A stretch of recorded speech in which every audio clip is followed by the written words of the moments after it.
వాస్తవంగా దేశవ్యాప్తంగా కూడా ఈరోజు అన్ని రాష్ట్రాల్లో సోలార్ పవర్ టెండర్స్ జరుగుతూ ఉన్నాయి. పర్ మెగావాట్ ఎంత జరుగుతుంది?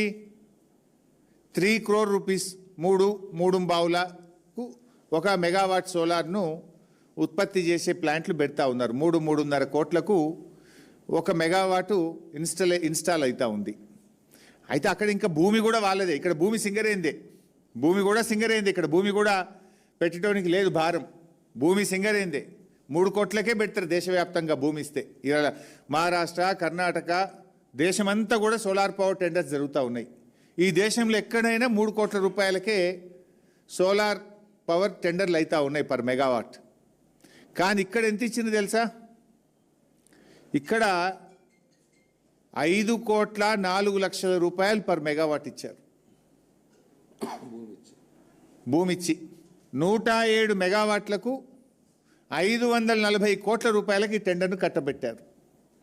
అంటే 5,04,00,000 రూపీస్ పర్ మెగావాట్ రాష్ట్ర ప్రభుత్వం సింగరేణి ఆ కాంట్రాక్టర్కు చెల్లించబోతుంది. ఈ భారతదేశంలో ఎక్కడ సోలార్ పవర్ టెండర్ చూసినా 3 నుంచి 3,10,00,000 రూపాయలు, 3,20,00,000కే పర్ మెగావాటు సోలార్ పవర్ ఉత్పత్తికి ఖర్చు అవుతూ ఉంది. మరి ఇక్కడ మీరు 5,04,00,000 రూపాయలు ఇచ్చారు. అంటే 107 మెగావాట్లు, 107 ఇంటూ 2 కోట్లు వేస్తే ఎంత అవుతుంది? 2,14,00,000 రూపాయలు, 214 కోట్ల రూపాయలు అధికంగా చెల్లించారు మీరు. అంటే స్పష్టమైన క్లియర్ కట్ స్కామ్ ఇది. అంటే నేషనల్ యావరేజ్ కంటే పర్ మెగావాట్ దాదాపు 2 కోట్ల రూపాయలు అదనంగా చెల్లించారు.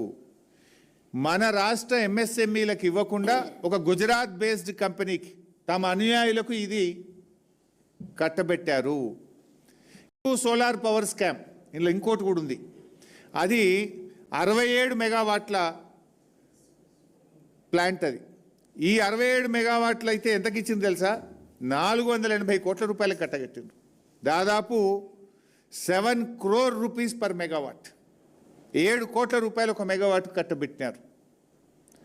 ఇది నేషనల్ యావరేజ్ కంటే డబుల్. అక్కడ ఇక్కడ అదే స్కామ్, మోడస్ ఆపరెండి సేమ్. ఏంటిది? Site visit certificate.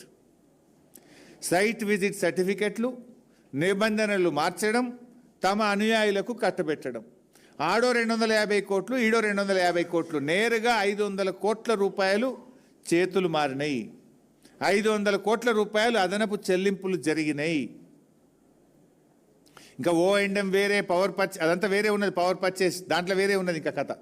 ఇది కేవలం ఇన్స్టలేషన్లోనే 500 కోట్లు అదనంగా చెల్లించడం జరిగింది.